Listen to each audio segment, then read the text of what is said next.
comédiens PD.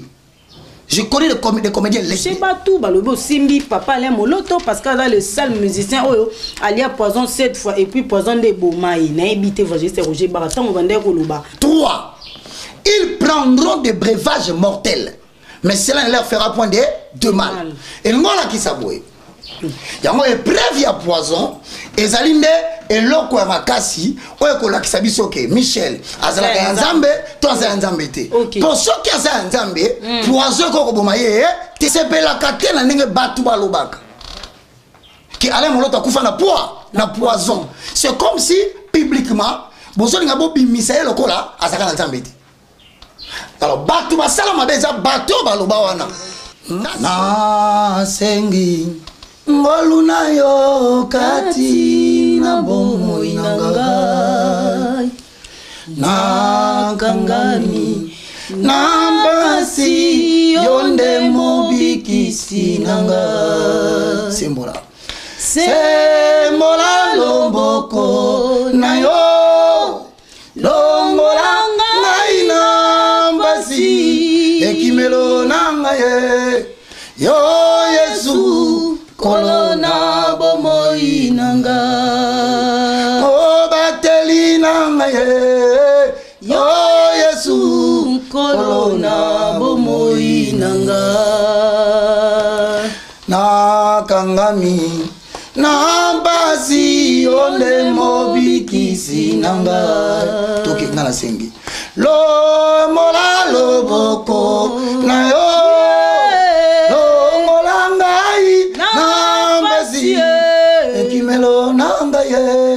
yo Yesu kolona bomoi nanga ina pesi na yo ngolo batelanga motema mobima na pesi na yo kolo bombakanga semola lomboko na yo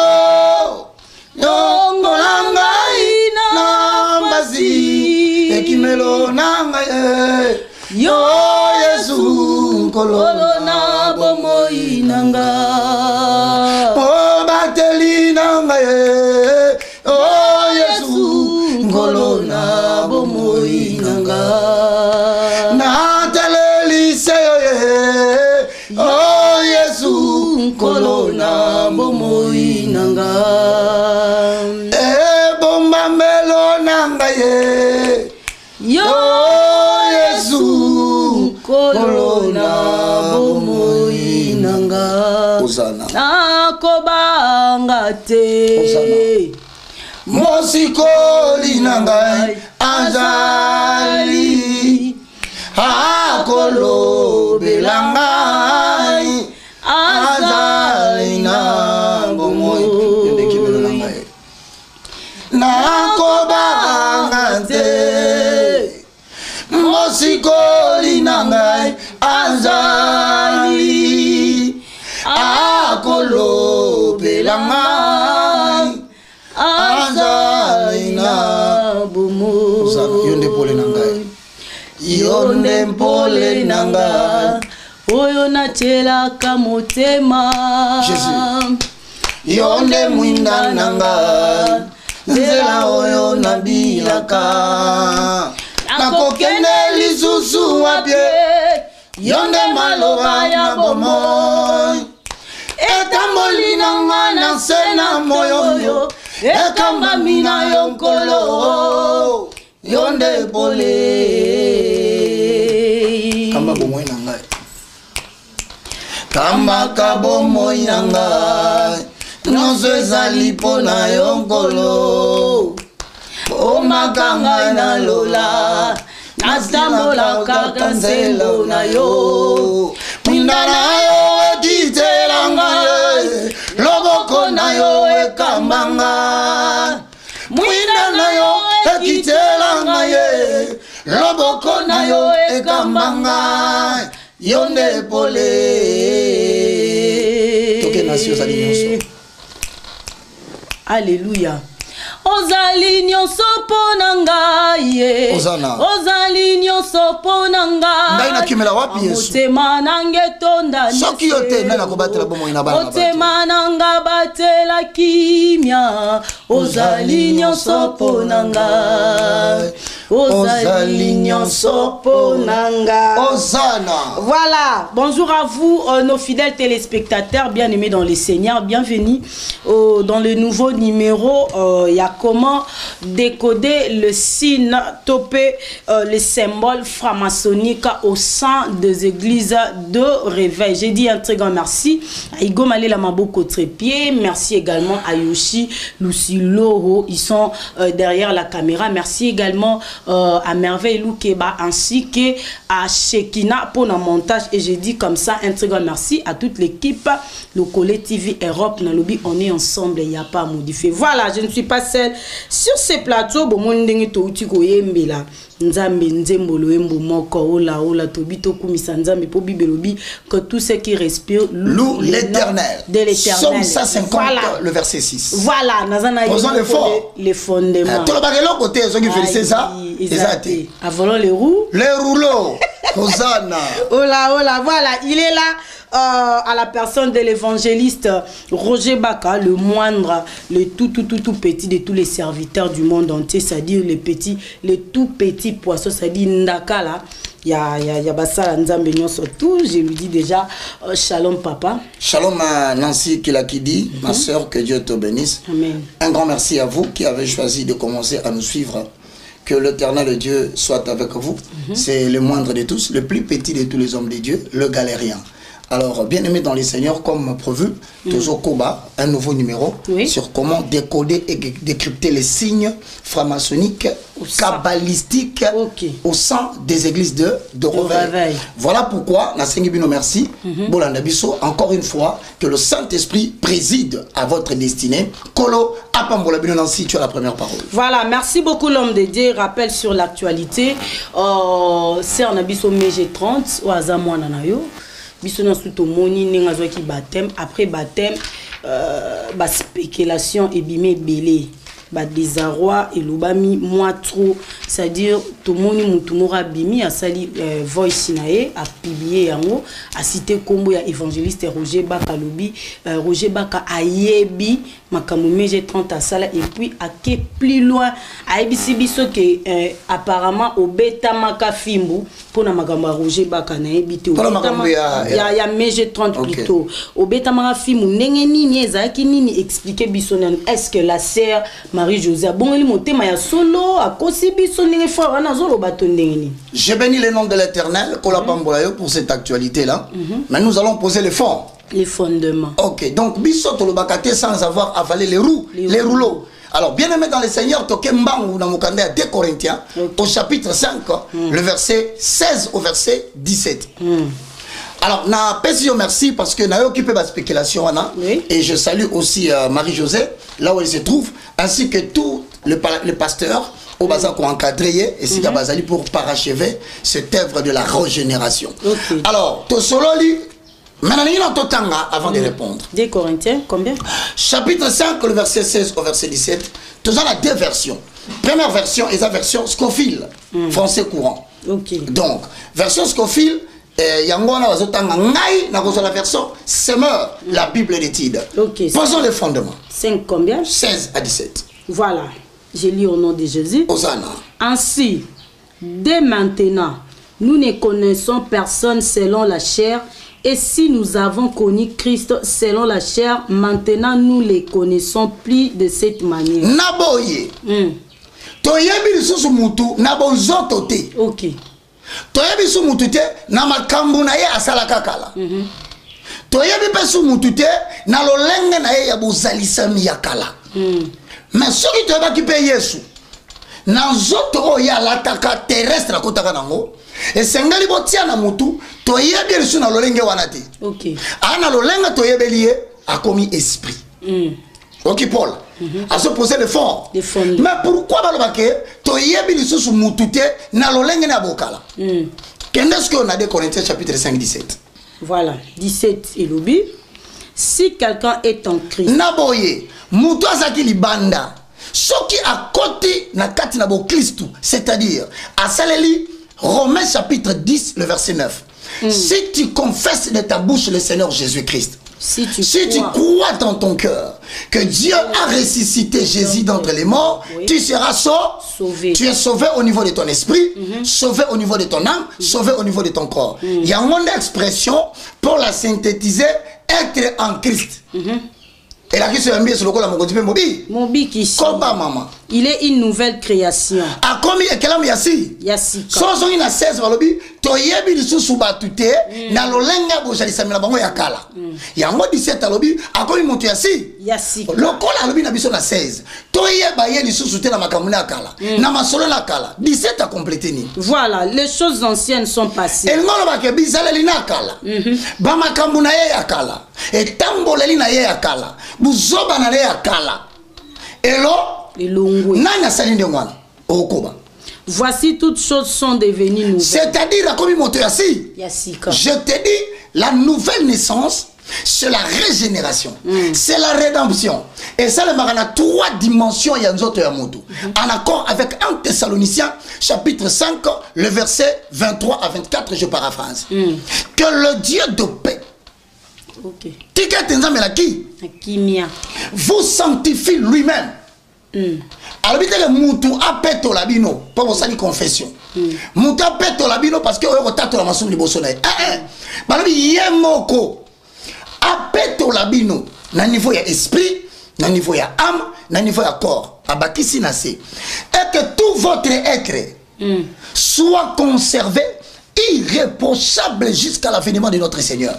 Dans le cas de la commission de Montasika, azape na makoki, yako peto la yo, yango kaka version balobaka, nani toko tasiko to deambile mwandambu, na kati ya monde de révélation sala kaka wana. Ola baka batolobaka, l'or et l'argent appartient à Dieu. Siko ba pasteur, ya Matthieu 22 29. Vous êtes dans l'erreur. Parce que vous ne comprenez ni les Écritures, ni la puissance de Dieu. Alors, tout Jésus, comment les choses on comprend d'autres? Pourquoi ne comprenez-vous donc pas mon langage? Langue est différente dans le langage. La Bible, c'est un langage. Et ça façon de faire parce que ce qui est esprit habitué de la façon on va interpréter la Bible à niveau de corps. Il y a la lettre. Surtout, on a vu l'or et l'argent appartient à l'éternel. Non, mon pasteur, il a escroqué tout le monde dans l'église. Abandi appelle des fonds. Si on pas appelle de fonds, abandi Bible lobby, l'or et l'argent appartient à l'éternel. Ok. Tout n'est si quoi papa. Au lobby, on a pour un nabi, oui, mbongo c'est un zambi. Ou alors c'est un zambi. Oh, ce n'est pas ça. En accord avec Jean chapitre 6, le verset 63. La lettre tue, mais l'esprit vivifie.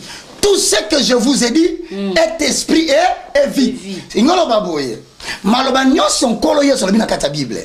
Dis-moi dans le Nouveau Testament. Dans l'Ancien Testament, et ça a esprit na yango. Soit tangi la lettre au bungi. Ce que esprit wana ce que comprendre yango, ne peut ça lolenge akobika. Bon vivre ndenge ni. Or l'or représente le salut. Tu continues à comment décrypter le langage biblique. L'or représente les salut. Maintenant, l'argent représente quoi? La régénération. Alors, dans 2 phrases, on remplaçant par le salut. On commence l'argent, on représente par la rédemption ou la régénération. On met sa phrase. Or, le salut et la rédemption appartient à l'éternel. Donc, dans cette langue, Nancy, ma camion se m'a bien passé. Oh, bimana mi bali 15. Oh, longola kazemi. Oh, sabo, ngaiza menana pour faire au somba yo. Parce que esclave nyonso, azako tika la esclave ya moumbu ya mettre nae pendant 7 ans. Yango balobaka sabbat, c'est le chiffre 7. Le sabbat vient libérer l'homme de la captivité du péché. De l'emprise, Yango Jésus a yaki pour nous libérer. Yango l'homme n'a pas été fait pour le sabbat. Mais le sabbat a été fait pour l'homme. Muta salamaki pona Yesu te. Yesu na salamaki pona mutu. Akomaki nzoto pona mutu. Donc, l'or et l'argent ne symbolisent pas les matières premières, n'a le billet fiduciaire, la monnaie fiduciaire, la monnaie scripturale, la monnaie métallique comme le héros en métal. Non. Les dollars appartient à la réserve fédérale des États-Unis d'Amérique. Bah fabriquement la potonalo là. donc nde bato basambelaka tolobaka nzambe pambolanga pesanga mbongo bibelo bilore l'argent appartient à l'éternel. Mon peuple Osée 4 6 périt faute de corps. Yango moni Matthieu chapitre 7 le verset 6 avant le rouleau. Quand vous priez, ne multipliez pas les vaines paroles. Voilà ma fin de parole. Et là quand nzamba lobite penser na yepetanga pesa be critère yango te yozui olati. C'est ma pardon. Le franc congolais appartient à qui? À la banque centrale. Et nous avons dit que nous avons fabriqué un billet à franc congolais. Alors, talas qu'on a ciment. Il y a un bon on a vu sur la commande. Comment oui bien. Non, on est bien. On peut se rouler les bosses oui bien. Et ni des servitudes pénales. Les contrefacteurs est puni de servitudes pénales. Qui est contrefacteur? Le contrefacteur, c'est quelqu'un qui ose fabriquer le billet de franc congolais en dehors de la banque centrale. Neti pasteur ozo misambo na limite. Faut pas kangaye. Pasteur abinsambo na basaba mbetu na. Or l'abondance des francs congolais dans le marché va jouer sur l'équilibre entre les dollars et le franc congolais, ça s'appelle inflation monétaire. OK. Donc nenga zo misaba saki mbongo kuna, yango na biloko zo matakaka. Parce que franc congolais ezo comme belé, dollar est comme muki. Banque azo linga a contrôler fluctuation monétaire. Azo kokate parce que ba pasteur émetteur de billets de banque baza. Au moins, pourquoi nous sommes que nous avons une nouvelle génération. Il y a un autre zongi sikoyo. Ah, ou alikambuya Nekomari José Naina Lobaboué. Do, il s'appelle Doa. Frère Ouassala qui témoignage. Do Nanu. C'est. Il y a un autre Lobaka, tout ça, Moussala Nancy. Ok. Ça fait plus de. Si je calcule bien, tout il va 10 ans, mais j'ai ma fille, mais j'ai. Ce que dans le bon, ma fille pour aller. Pour changer le côté. Il y a un comme tata tout le billet. Yes. Un gars cause un musicien pas inte à tata no yesu la publicité. Parce que ola tangai. Pour la tangate, il y a un quoi bandana au tatou. Na bandana là. C'est vrai. Azan a raison que Meje a confessé, a confessé la TVT, non? Elle n'est pas obligée de confesser à la télévision. OK. Elle m'a dit, je peux te dire que j'ai tout obtenu d'elle, tout. Non, so ça qui m'a dit, est-ce que tu vas tout obtenu d'elle net. J'ai obtenu d'elle toute la confession. Ok. Je dis bien toute la confession. Et ce qui va dire que Beta Kingaï, c'est normal. À chaque fois que tu te lèves pour opérer sur la délivrance de quelqu'un, tous les esprits, on va combattre, pourquoi bah va authentifier que yo za nzambe to za nzambe te. Ya ngoga ka mutu moko pasteur za kote akufi. Pourquoi? Parce que bah yaki mais ba kucho benga mate. Ba bomi na place nani ya ye olinga ko bikisa. Papa, tu kende ko kelo kendo. Mais j'ai 30 ans comme ça la confession pas na yo.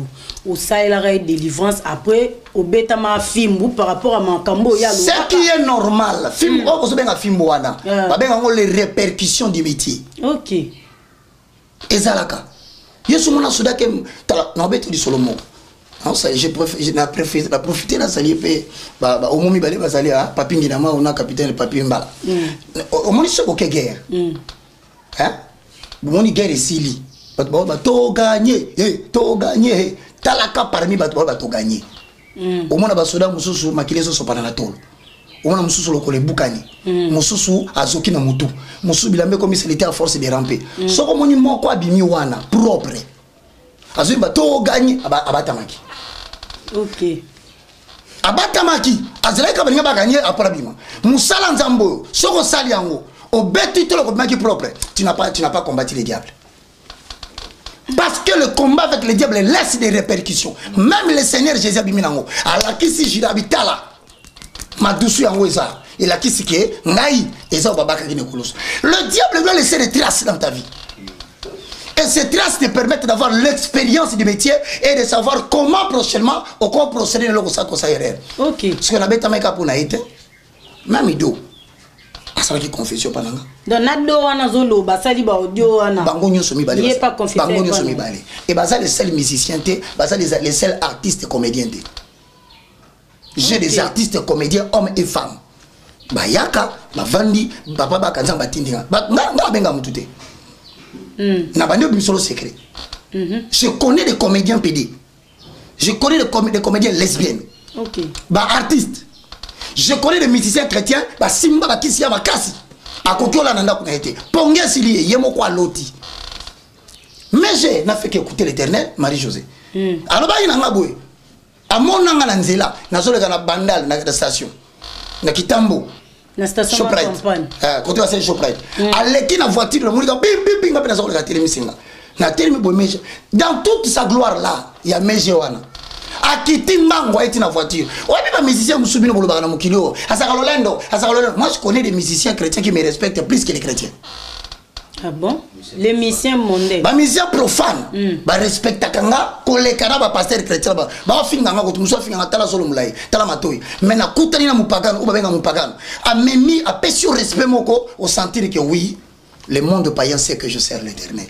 OK. Aya mi kiti sa singa pardon mi, nzambe nga tindinga na monayo. Eza yekakatin. Plus tard que hier. Tu sais na Yoshi, ndeko moko boye abenga na France. Alobi na bengyo pona nini? Asa parmi bato bazo se repentir. Abinga na finga ka utongo lo baka makambo ya les trois mousquetaires. Na finga kyo makasi. Sikoyo nazoka mabe depuis na komotala yo. Abi comment j'ai pu insulter un homme que Dieu utilise comme ça? Donc ils se sentent coupables. Asa mutali bo sauter. Mais mes amis qui disent ça, aïe papa, j'ai des problèmes. Mais j'ai asa mutu na nzambe.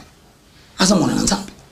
Na lobby li solo ne lelo pour nani parce que yé moko a lobby on se comprend le sens na lobby na boy ko beta tolo balo baké baka ne pasteur ya Marie-Josée na lobby yé moko nde a lobby et akolo baka na TV un jour OK pour édifier les autres parce qu'elle m'a appelé et elle m'a donné tout le remerciement et d'ailleurs na ba image na repé sabino ne ba baptisé alors maintenant ne quoi lobby makambo na yé do c'est na wanga na été na mwana il pas yaki alobaki bon siko yonga na yebi bango susute lokola bato akala eza ba finga kempedi eza ba fingo zaki ndumba ça ne me concerne pas en vertu de 2 Corinthiens chapitre 5 le verset 16 à 17 leur vie ancienne est passée siko prend mes années ça ba dire nde ya doana modèle azolobila est-ce que il a raison mais j'ai 30 fallait à c'est Marie-Josée fallait zoa alanda procédure mais c'est important loba maman loba pas na yo to kolanda procédure ya bible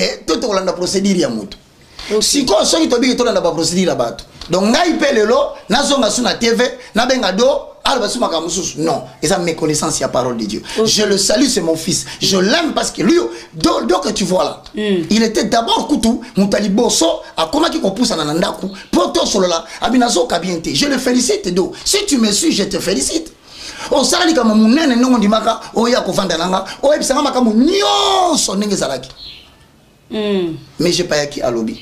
Maintenant, nous n'avons pas le droit de divulguer le secret des confessions des gens, surtout quand c'est Dieu qui les a envoyés. Nous avons véritable militant en Bende Yangoana. Ok. Okobi misate. Et ça, vous avez un salaki te tango ya Yesu. Vous avez un salaki tango ya baki Yesu te. Je n'ai pas le droit moi na vanda. Donc na zuito moi nanga. Na boya ite. Atalo biko faire aux gens na beta ke mbata. Ma beta nga pelikolo na Oh là oh. Donc il est passé à moi. Donc cette affaire est clos. Ok. Je ne veux plus en entendre pas parler. Permettons-les d'avancer sur le chemin. Si un conseil pour na do na modèle c'est mon fils do arrête. Ok. Fais ta marche. Cherche à savoir ce qui te retient et c'est là où il y a ces messieurs coups et coups. Mais si du moins quelque part en tant qu'être humain oso se sentir lésé na likambo peut-être selon toi il faut maintenant chercher la personne. Si tu ne vois pas la personne, je suis mieux placé parce qu'il a encadré Rabino. Yo yebi qu'il a encadré Rabino. Na sola Rabino.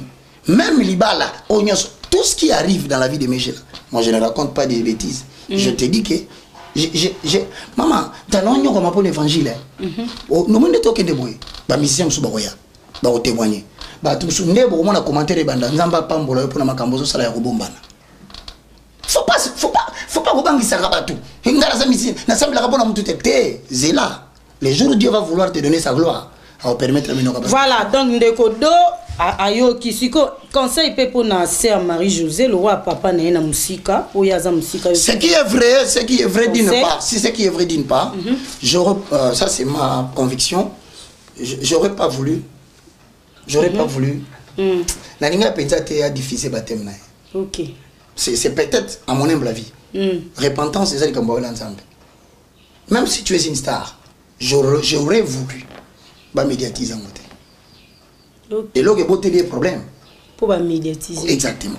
C'est pourquoi tous ceux qui sont chrétiens, vous en habitez, il y a un bon maravina.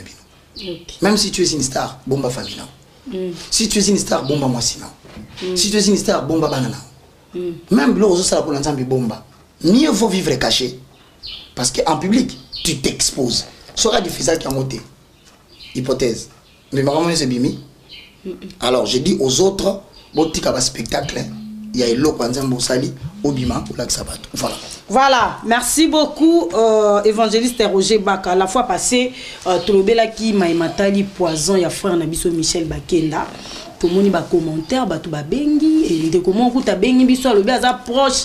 Il y a fait Alain Moloto a pour répondre yo je ne sais pas. Ba dire na yo et toucher ba tout ba lobo simbi papa Alain Moloto parce que là le seul musicien oyo alia poison 7 fois et puis poison de Bomaï na habité évangéliste Roger Baraton on vendait ko loba makambu ya marque 16 est-ce que ezaki pona liwa ya papa Alain Moloto tout non. Je salue tout le monde, que Dieu vous bénisse. C'est parce qu'il faut poser les fondements. En fait, remettez la chose dans son contexte. Contexte, c'est là que Otuninga Mutuna, Michel Bakenda, Batelier, Poison. Olobi, ni comme un fait d'actualité. Sans poser les fondements. Marc chapitre 16, le verset 16 au verset 17. Voici le miracle. En d'autres expressions françaises. Voici les signes qui accompagneront tous ceux qui auront crié à mon nom. Premièrement, ils chasseront les démons. Donc, tout chrétien en Jésus-Christ a le pouvoir de chasser les démons. Deux. Ils parleront de nouvelles langues. Nelly quand on parler en langue, au badazo tunabiso, nanzembo tozo yemba. Yango tobi na bango, qu'on appelle poser les fondements. Il va habiter certains. En français, quand on veut faire la moitié ou la particularité, on utilise l'expression certains ou quelques-uns. Mais il, c'est-à-dire la totalité. Donc il y a une dimension de parler en langue que nous appelons le parler en langue en tant que prière. Il y en a trois. En tant que prière, en tant que message, en tant que poste ou office ministériel. Il y a en français les composantes de l'expression parler en langue. Tu redéveloppes aussi Sima, parce que là, j'ai mon bimba. Trois, ils prendront des breuvages mortels, mais cela ne leur fera point de mal. Et moi là qui s'abouille, Naïbaka, je crois et je confesse que Michel Bakenda, en accord avec Jacques chapitre 1, le verset 17, ne vous y trompez pas. Toute grâce est excellente et tout don parfait descend de l'Éternel dans haut des lumières, en qui il n'y a ni changement ni ombre de variation. Donc, en vertu de cette référence, que Michel Bakenda a il a commis des erreurs, la mauvaise fréquentation, le mauvais ami. Alors, on a le boy. Ce qui n'a lobby lelo que Michel Bakenda a ensemble non na côté lié na boy bamusu yango épreuve ya poison ezalinde eloko ya makasi oyo ko lakisa biso ke Michel azala ka nzambe to azala nzambe te pour ceux qui azala nzambe poison ko boma ye te en vertu de Marc 16 dit 17 sikoyo ndena lobby boy na sepela kate na ndenge batu balobaka qui Alain Moloto kufa na poison. C'est comme si publiquement bozoli ngabo bimisa lokola azaka na nzambeti. Alors batu basala mabeza batu baloba wana. Na sikoyo na pekisi bango. Parce que Bible lobby autorité des écritures et lobby oya yambia sur lokola mokonzi mobikisi. Atabati le poison et ko sala loko et même babakisi 7 fois le juste tombe. Cette explosion vient compléter que 7 fois, 7 c'est le chiffre de la perfection. Dieu créa le monde pendant 6 jours et le 7e jour il se reposa. Pourquoi le chiffre 7? Le chiffre 7 dans le symbolisme représente la totalité ou la perfection. Donc, Alain Moloto Sokaze Nzambe. Pourquoi Bilo Bozo Bakakofa na poa? Na poison. Na boy bolo banonga parce que Bozo salir réputation comme si Asaki Nzambe te or ngabaka. Je crois que Alain Moloto Nza Et donc, bon, il va se dire que poison, certainement, il est mort d'une quelconque maladie. Mais, dire qu'il est mort de poison, non, si, n'a tout le monde quoi. Non, tout le monde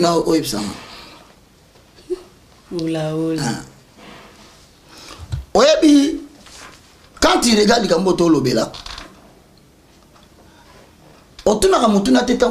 David message. David, roi Saül a couffé la guerre. Et ça qui échappé, hein, nous a échappé. Abi a couffé la guerre. A couffé la nan. Non, mon anaï. Si que David nous a sauté moi, mouton nous a sauté pona. Pour la qui s'abattu, c'est meilleur que Bassel nous a moussous. Alors biboy, mouton moko a publié une nouvelle oyo té. Parce que normalement, psaume dit, le roi se réjouisse de la protection de Dieu. Si on sait que Bolobi Keba Boumi Sayoul dans le champ de bataille, autorité écriture n'est quoi et quoi y. Bah on a qu'un battre la bataille Israël est. Alors pour éviter à tout nier, ma confine n'eni yokai. Tant on a mon qui déjà me flèche sur côté n'y bomaye. Benemi bazoya na banga ki ba ko kanga roi na zoaki mopanga nanga na achever roi pour bazoya été. David a kamata mopanga na ye abomi. Tu ne peux pas porter la main sur le roi. Vous ne pouvez pas dire devant tout le monde et minimiser Alain Moloto Kakoufa la poison. Vous le minimisez. Alors moi je refuse. Alors Nekowana, soit les a le droit de réponse. Asale la batouana ou bazolo Kakoufa la poison parce que ba la kisakasa ntambete. Donc moi nzamba ko kufa na poison té. Et puis pas kufa ki na poison té. C'est ba ko sabiso. Alors c'est pour dire que botike la bino ko spéculer na makambo ezanga tina. Baka voulait tout simplement dire arrêtez de salir les noms d'Ali Moloto qu'il est mort de poison parce que Marc dit dans 16 oya sana Yesu akufa na poison té. On a bâti la kingate en 2017 en février. On a souffert 6 mois, 7 mois na biki. Poison bonga mi comme vitamine, talanzoto. Donc, s'il y avait des incompréhensions, nous avons posé les fonds. Les fondements. D'abord, l'entend est pas mis la poison va pouvoir faire. Si on est sur le mouton, yo zo le kananzela. Balobino ke ba boma batuna kwanga mabeta tumasasi. Ale yo lobino lokwana na Yesu nakene ko le kananzela wana. Bongo mutu ayebisa ki ona natindaki. C'est pour dire, il ne faut pas aller se heurter aux tentations parce que la Bible dit que va vous protéger. La discipline, à part la vie de prière. Ok. Bah, sacrifice, on a un salaire Nancy. Toi, tu es avec moi, tu sais. Tu n'as pas battu. La congrégation, la journaliste, n'a pas takate. Surtout, il y a un pasteur, qu'on a des babomanga, pensa bien. On se voit, mon inga kambala, mon tuto lukaka. Tobo mabaka. Donc, la kendakate. On m'attanga, tu n'as pas takate. Pourquoi? Parce que j'ai compris que je représente un centre d'intérêt pour le salut de l'humanité. Donc Dieu m'utilise. Il faut m'appeler mi bati là pour que na koma lobité ba lelanga précocement parce que moi quoi m'a pas emboli en Zambé et ça la rappelle longévité à Moussalina. Mais est-ce que ba kokende to ne sala onde aza fier ya za lolendo maman bango ba lo banani ngona menga na zo vivre. Yo on ba te ka vie wapi. Et ça c'est ba te ka vie. Oyebi réanimation na maman mweza combien? C'est $250 par minute. Ce bah comment finir papa na minute de la minute papa mais quand on appuyer bah appuyer fou 1 minute ou 2 minutes 3 4 bien que ça se prenait pas ça puis bon papa aux hommes bon surtout kaka boy 5 minutes 5 minutes on attend quand non c'est impossible il ne peut pas se réveiller tout dans ce bas ça venir facture 250 fois 5 2500 si on monte à Koufi malgré pas appuyer à Koufi mais pour 5 minutes $2500 parce qu'on a si comment ta âge na yo multiplié par 1 minute égale $250. Multiplié soit à 30 ans ou 25 ans. Soit 25 multiplié par 250 multiplié par 1 minute égale 60 secondes. Et on peut se nyonga nzamba combien? Ya on va nyonga na kokala ofutate. Na pesa za beka bo mulanga pardon. Voilà, merci beaucoup Ezaki première partie il y a une émission na ça dit pour comprendre sur l'actualité. Bandeko bo beta mabaku to pe bo beta i mabaku pour na mamba papa Alain Moloto j'espère que bozui ba réponse na bino ope bo ki ba voice to ba audio ndo na biso do o asalaki pour na sœur Marie José bozui pe ba réponse na bino ya malam tozo ya mabe to boaka. Voilà.